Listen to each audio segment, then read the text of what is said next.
Welcome into ATL Day Ones with Jarvis and Tanitra. Coming up on today's show, is Grady Jarrett due for a breakout season? More Bijan, please. And last but not least, and for the culture, Druski doing what now? Is ATL Day Ones? Let's go. This is ATL Day Ones, part of Locked On Sports Atlanta. And it starts now.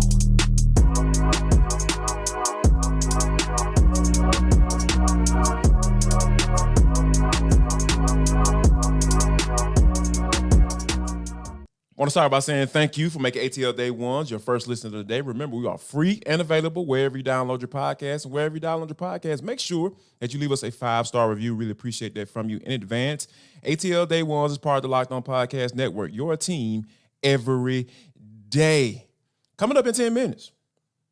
More Bijan, please. We'll explain why. But first, we have to talk about Grady Jarrett. Now, Dylan, I think one of the things that when you think about Grady Jarrett and what he's done for this organization, you can start to think about to yourself like, okay, this guy's been a stalwart on this defense for quite some time. He was drafted in 2015, kind of fifth-round pick. Nobody was really kind of paying attention to him. And then next thing you know, he turned into a Pro Bowler guy, and he's one of those guys that opposing teams put in red when you're talking about game planning for on that board when you line the guys up. So the Falcons, they rewarded him in 2022 with a 3-year extension, annual average of probably about $17 million a year. So, hey, they made sure they let him know, hey, we want you around here at least for the foreseeable future. Right. And the thing about Grady that I feel like has really been kind of disturbing once you start to see those years start to add up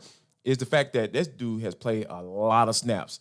To the tune of 2019, he had over 800 snaps, and that was a career high. Now, the interesting thing about that is he got career high in sacks that year and 7.5. He had 7.5 sacks that year, so that was a career high. And you start to think to yourself, okay, he played a lot of snaps, but hey, he can be productive. But I think as you get older, and especially playing defense, and then given what he's been surrounded with. Yeah, he's been drawing a lot of double teams. I was having a conversation sometimes with even him. Triple teams. Right, exactly. He was like, dang, man, y'all got nobody else to block. You know what I'm saying?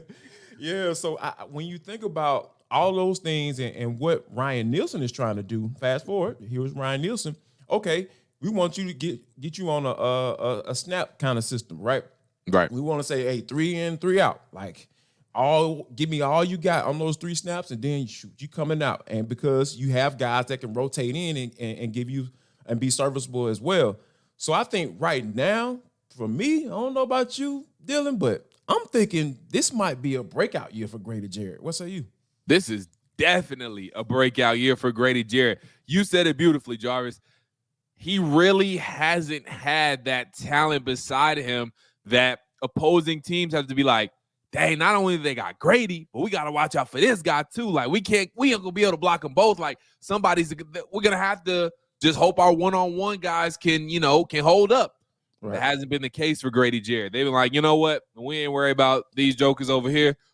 Make sure we block Grady, whether that's with a double team or a triple team. As long as Grady block, we'll be good. We'll figure out the rest and we'll be all right. That's not the case this year. When you have, Grady has always kind of been classified as a little bit smaller of a defensive tackle. Now, that's no shade because that hasn't stopped Grady Jarrett at all from being a Pro Bowl caliber player year in and year out and one of the best defensive tackles in the NFL. However, the kind of thing that's always been said about Grady is if you pair him next to a big dude, a guy who can, just swallow up tackles, swallow up double teams, then Grady Jarrett really is going to shine because he isn't going to draw those double teams anymore. He's not going to draw those triple teams anymore. When you try to block Grady Jarrett one-on-one, more times than not, whoever is trying to block Grady Jarrett one-on-one is failing. Right. And Grady Jarrett is not only getting by him, but getting by him with the quickness too. And so with David Onyemata next to Grady Jarrett, I think this is going to end up being one of the biggest, next to Jesse Bates, one of the biggest and most important signings the Atlanta Falcons made this offseason. Getting a 6'4", 300-pound defensive tackle to go next to Grady Jarrett is going to pay dividends because he is going to eat up a lot of attention that Grady Jarrett was getting, not to mention the guys on the edge as well. When you talk about having Calais Campbell, Bud Dupree, Lorenzo Carter back in the mix. You have D'Angelo Malone as well. I mean, you got all these guys who can legit rush the passer. Taquan Graham as well. We don't want to forget about him because he was good until he got hurt last year. So with all these guys and all the depth that the Atlanta Falcons are going to have, you can't just zone in on and hone in on Grady Jarrett anymore. You have to pay attention to David Onyemata. You have to pay attention to Calais. You have to pay attention to Bud Dupree, Lorenzo Carter, all these guys, Arnold Ebiketie. You got to pay attention to everybody now. And you aren't going to be able to just double team Grady Jarrett. You're going to have to put him one-on-one or David Onyemata one-on-one. Some guys are going to be left one-on-one, and the Falcons are going to be able to exploit that. So I definitely think this is the year that Grady Jarrett shows that he's been good for this long, but he's really going to break out and start to get a little bit more because he's gotten some national respect, but he's really going to get that national respect like, oh, this dude always been like that. He's just really showing it this year, and he's got the talent around him to show it this year. And when you think about like, the thing that I like about it the most is like you have somebody with experience of handling a veteran who's been in the game for a long time and has been productive for a long amount of time in Ryan Nielsen, because this is exactly what he's done and the game plan that he came up with Cameron Jordan. Cameron Jordan has been a terror, for the Atlanta Falcons for quite some time. He doesn't mind letting people know that too. So when you think about the capabilities of how to handle a veteran defensive lineman, a guy who's been taking on those double teams and sometimes triple team, like you mentioned, that's when you have to really truly understand that, hey, from a football standpoint, hey, we have a game plan for how you can be successful. And when you hear Grady talk about Ryan Nielsen, all the guys that are around him, like you mentioned, Calais Campbell and David Onyemata, the dude just had a big smile on his face. Yeah, and that's the thing that you want. Like you're making your guy happy. You understand, like, okay, I read up with y'all, but that was a decision I had to make too, because I need to understand, okay, what's the game plan for me and how we were going to win, because I'm tired of losing. And that's I'm sure that was taken into consideration with Grady Jarrett, and which brings me to this: when they re-signed him, back in 2022, spring of 2022, Terry Fontenot, they had a 3-year plan that they didn't put a number on back then, but now we've come to realize that, hey, Arthur Blank, he'll spill the beans in a heartbeat. Saying, hey, the 3-year plan is coming to fruition. And when you think about Terry Fontenot and Arthur Smith's plan coming into this offseason about, how much money they spent on the defensive side of the football, you got to think that Grady Jarrett was in mind when you go out and get guys like David Onyemata, go out and get guys like Calais Campbell, Bud Dupree. And this is part of what I feel that they expressed to Grady Jarrett that was all part of the plan. Yeah, for sure. They had to. The point is this. They knew, and they being Terry Fontenot, Arthur Smith, they knew Grady Jarrett and A.J. Terrell needed help. A.J. Terrell needed help in the backfield. They went to go get it by getting Jeff Okudah, by getting Trey Flowers, by drafting Clark Phillips. They got A.J. some help. They knew Grady Jarrett needed help Jesse on Bates as well. Line. Spent a lot of money back there. Spent a lot. Yeah, Jesse Bates too. Yeah, exactly. $16 million. Jesse Bates. It's time to come on and play. Let's give me a piece of the pie, Jesse. Come on, man. But they got Grady Jarrett, right? For real. But they got Grady Jarrett some help as well. They got, obviously, David Onyemata. They brought in Calais Campbell, brought in a Bud Dupree, obviously drafted Arnold Ebiketie, D'Angelo Malone, brought in a Lorenzo Carter, re-signed him to a 1-year deal this year as well. So they realized that they needed to help out their guys, especially, like you said, if they wanted a guy like Grady Jarrett to stick around and sign long-term. Because guess what? Grady Jarrett was, or it would have been coveted in a lot of places. The rest of the 31 teams would have loved to have Grady Jarrett on their team. And if they could have paid him, they would have. But he decided to stay with the Falcons because Terry Fontenot, Arthur Smith, sat down with him, gave him plans, said, hey, we understand, big fella. We know you're getting double team and triple team out there, but trust me, reinforcements are on the way. They probably even told him, some targets they were looking at. They probably said, hey, We're thinking about bringing a Calais in, a Bud Dupree in. We're going to try and get Jesse Bates, guys like that. So I'm sure they told him, targets they were looking after. I don't know, they probably didn't make him any promises, but they say, hey, we have a plan in place. We're going to spend a lot of money on the defense, allocate a lot of resources on the defense. We're going to be winners. We're going to get y'all some help. And this season is going to be totally different than years past. And Grady Jarrett bought in, and I'm glad he did, because he is, like you said, a stalwart on this defense, hopefully an Atlanta Falcon lifer, and this defense is that much better with Grady Jarrett on the field. And Tenitra and I have talked about this on the show, several times, because I'm real big on vision. And I'm real a bit, not only just speaking it, but like your actions kind of like going through with it. And we've seen the vision as far as Terry Fontenot, as far as getting this defense, lacing it up with veterans and surrounding Grady Jarrett with enough weapons, so to speak. And that's why I feel like Grady Jarrett is due. He's due breakout season. Like, if it can be 2019 or better, like 7.5 sacks, 8 sacks sounds about right for me this year for Grady Jarrett. And I think that if he gets to that number, that means everybody else is humming just as well. I want to take some time out to let you guys know that this episode of ATL Day Ones is brought to you by FanDuel Sportsbook. Football season's about to kick off, and FanDuel is giving you a chance to win all season long, because right now, when you bet on a Super Bowl winner, you can get bonus bets every time they win in the regular season. Yes, I said it right.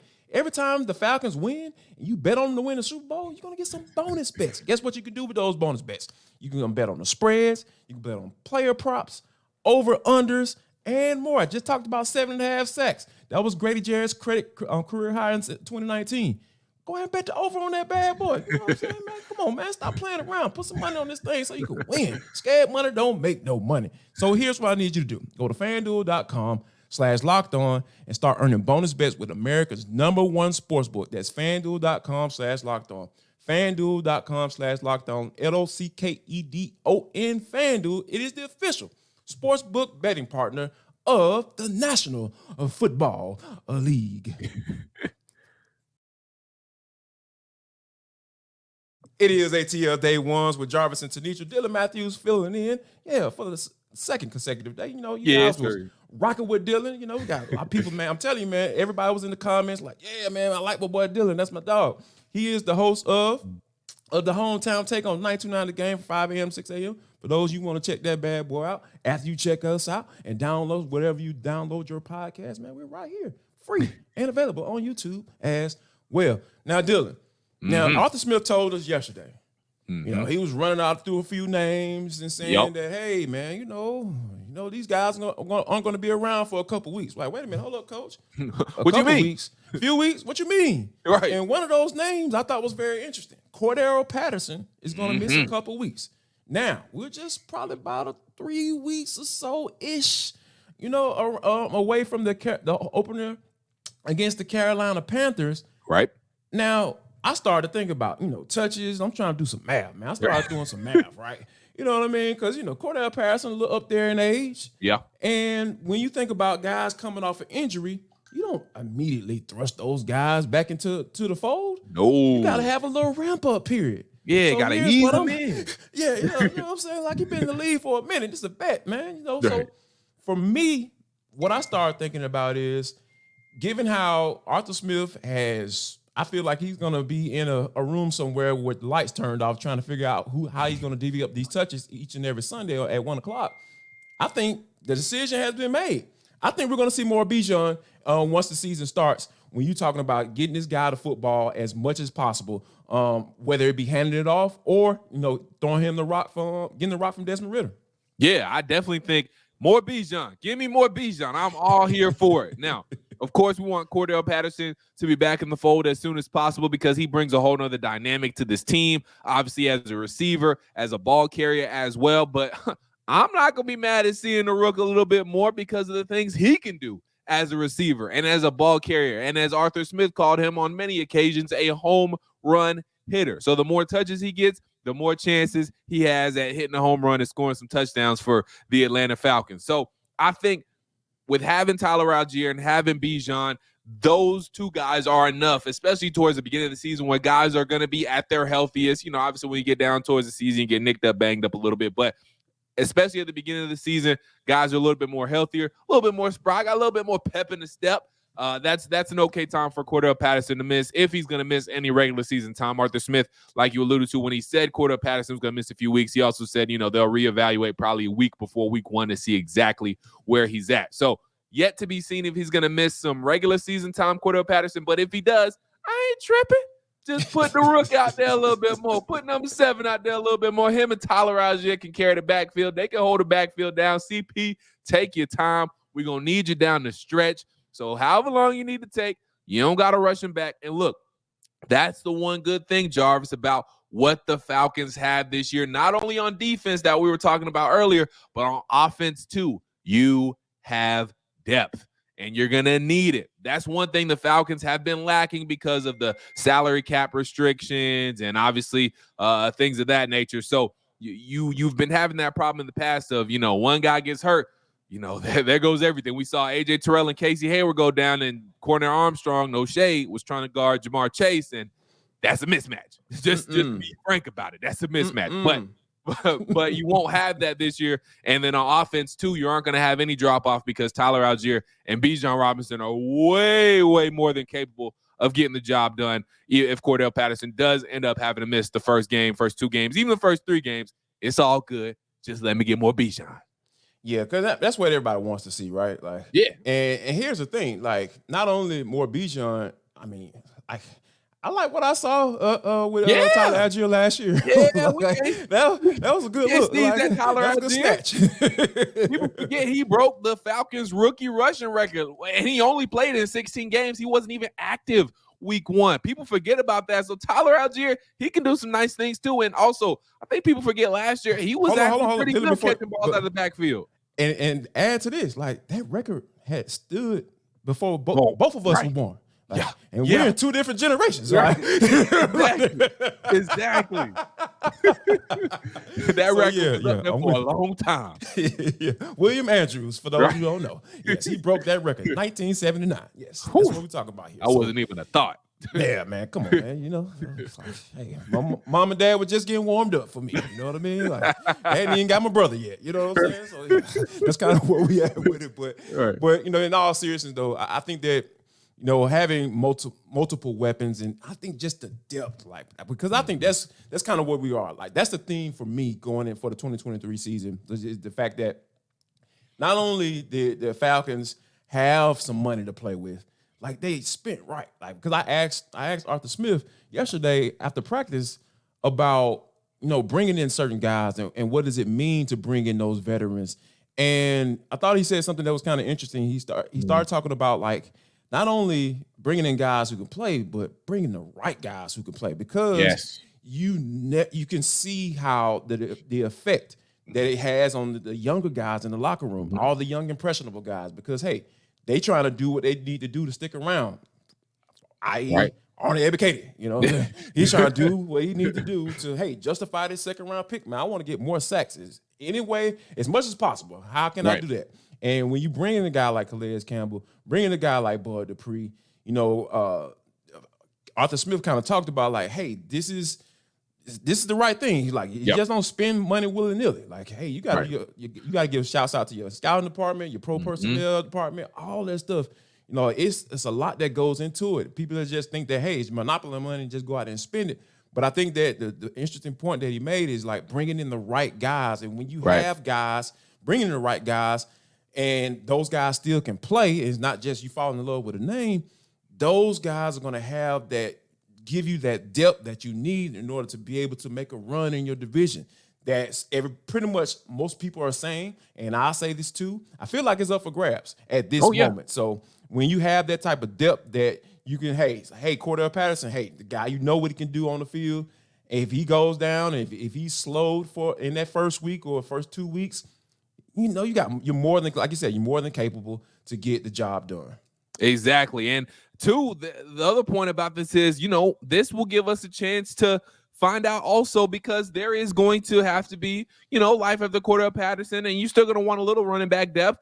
And since we're not going to have a guy like Caleb Huntley at our disposal, unfortunately, he had the Achilles injury, and the Falcons decided to move on. Now we can see what we have out of a Carlos Washington Jr. or Godwin Igwebuike. Hopefully I said that right. I know that name a little hard. But 42 for me. Like, right. Yeah, that's how I refer to him on this show. But I ain't mad at you. I'm going to call him 4-2 as well. 4-2, who scored a touchdown in the Falcons' first preseason game on Friday. We can see more of them and see what they look like in the regular season and see if, there's something there. Maybe they can have a future as a depth piece on this team as well, because one of the positions you can never have too much depth that I feel like is definitely running back, definitely defensive back as well, and defensive line. I mean, those are all positions where you can never have too much depth. So being able to maybe give those guys a couple of snaps, give them some reps and see what they're capable of and see what they can do, because, looking good in the preseason against the 2s and 3s is one thing, but how you look up against, the other team's best is another thing as well. So maybe we'll be able to see that if Cordarrelle Patterson does have to miss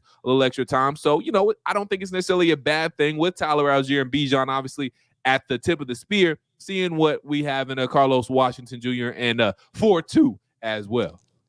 and another position that I feel like that you can't have enough depth at is offensive line. We know for sure it's been real skimpy, for the Atlanta Falcons for the past few years, specifically in this regime of Arthur Smith and Terry Fontenot. We found out yesterday also that I've been hearing little rumblings that Matt Hennessy, he wasn't right, and we found out that he wasn't right. They sent him to IR, so he basically he's done for the season. Yep. Does that concern you as far as Ryan Newsell and Jalen Mayfield potentially being your swing tackle? Do you think that Terry Fontenot might start picking up the phone and saying, hey, let's see what's out there? I don't think at the moment, no. I think they're going to let the preseason play out, let these guys get some reps, see how it goes, see how they do, because I'm not going to lie, I'll keep it a buck. Jalen Mayfield didn't look half bad out there on Friday. He was solid. He was okay. He didn't. Right, exactly. He wasn't. He was better than what we had seen Jalen Mayfield previously before. And so that's what matters. So that was the good thing. He there was really nowhere for him to go but up. But at least he went up and didn't say the same.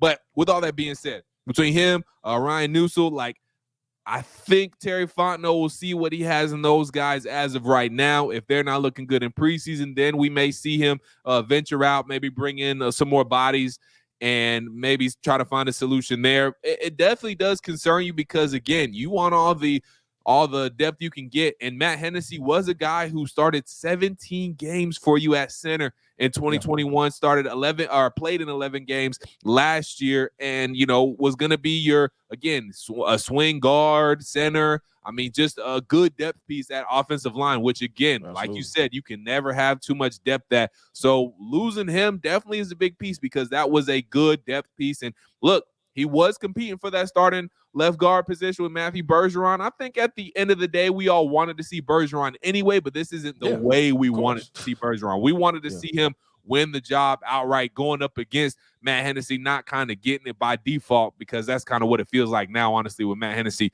going down with the injury. So I think it's a big deal. However, I do think at this moment, the Falcons have the depth to deal with the injury.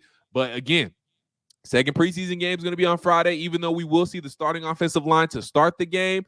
Once, the Jalen Mayfields and the Ryan Newsells and those guys get in, we're going to have to watch them again and see if they can put up another good performance like they did on Friday. Because, again, they were able to run the ball well with a 4-2 and Carlos Washington. So hopefully they can, put that performance out again. And hopefully we don't see a tremendous dip in the offense when the starters come out and the second team guys come in. Yeah. And in my conversations with Terry Fontenot is one thing I know about him. He's always looking to upgrade. Yeah. Yes, sir. That's a fact. Yeah, if that time comes where he might need to pick up the phone, I'm sure he'll have all the information he needs to know who to call. I'll put it that way. And also, we know you guys, y'all everydayers. You guys know who to come to when it comes to downloading our podcast. Locked On Sports Atlanta. We got Hitting Hard with John Chuckery. We have also ATL Day Ones with Jarvis and Tenitra. We got a roster of people who have been filling in for Teacher on a very, very good way. So we thank you guys for rocking with us each and every day. Like I said, we're free and available wherever you download your podcast, and make sure that you subscribe and like our YouTube channel.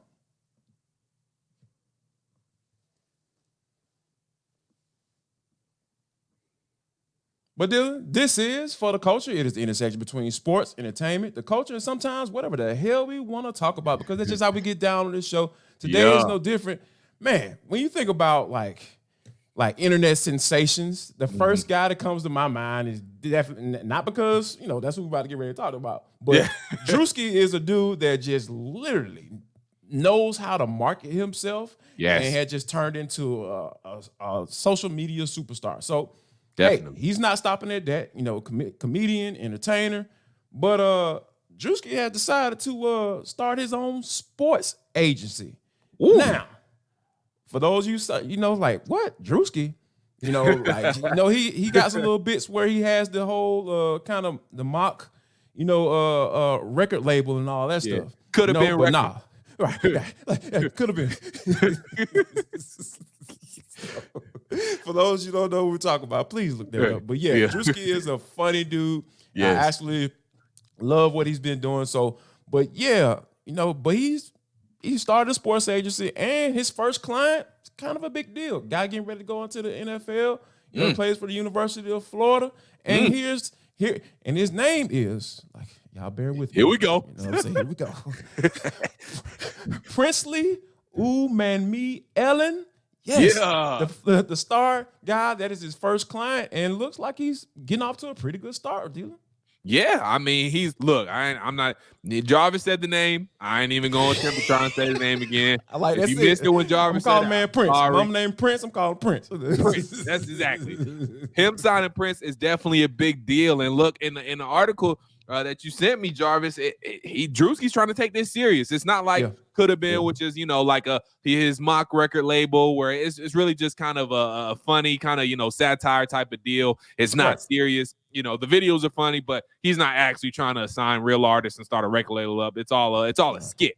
Right. He's actually trying to get real athletes and actually do this for real. So I applaud Drewski for trying to branch out and show, hey, I'm not just a comedian, but I'm really trying to turn myself into a mogul. And, I ain't mad at Drewski for trying to jump into that, agency bag, because that can be a big bag as well, especially with how popular Drewski is. I mean, when he was in the Laugh Now, Cry Later video with Drake, I mean, he was hanging out with Odell Beckham Jr. So, I mean, he has a rapport with these athletes. I mean, he's done videos, and I can't remember what team it was, but he was on an NFL team sideline. So he has a rapport with these NFL teams. He knows, as a celebrity himself, he knows the big name athletes. He knows the Odell Beckham Jr.'s. He's going to know the Patrick Mahomes, the Joe Burrows, all the big name guys. So, I mean, this is a thing that can really happen, especially if he's going to start grabbing dudes from college, because these college kids,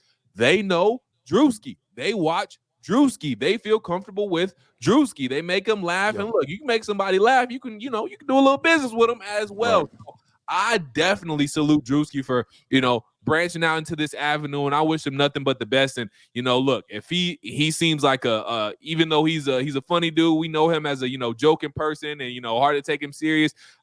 If he puts the time into this and the effort that he put his comedy into and working his way up from, just recording videos on his phone and being heavy on social media, if he uses that same work ethic that he did to become the comedian he is today, I have no doubts that he is going to have nothing but success as starting up his own sports agency. And when you think about like how he got to where he is now, to have millions of followers, he has a national commercial with Bud Light. You know? Like, when you think from a marketing standpoint and putting your name out there and understanding what branding is, right? Yeah. There is some seriousness. I can take him serious there, like on that point, because like he's got to where he's gotten to because he understands how to do that. So hopefully Drewski can get this thing popping off, and it's not like a blip on the screen, because I love supporting our brothers, who getting out here trying to do something positive, like and help other brothers to uplift them as well. So really appreciate that, and more power to Princely. Hey, Princely, man, do your thing out there in the SEC. Hey, except against Georgia, I got Yeah. You ain't got to go off that game. That game, you can, you can take that one off. The other game, you can do your thing, though. But yeah, do your thing and get to this money, man. It's so much bag out here today. Mm-hmm. There's plenty out there for you to get it and spread it around, Drewski, and don't try to take it all for yourself. We'll end it right there, Dylan. There you go. We want to thank you guys for making ATL Day Ones your first listen of the day. Remember, we're free and available wherever you download your podcast. And if you have not liked or subscribed to our YouTube channel, I don't know what the hell you're waiting on. Please go ahead and do that right now. And make sure you hit that bell, that notification bell. And I promise you, we'll pop right up as soon as this heat drops. Dylan, my main man, I appreciate you for rocking with us today. Yes, sir. And if you guys don't do anything else with the rest of your lives, make sure y'all better make sure share love, show love, and most importantly, spread love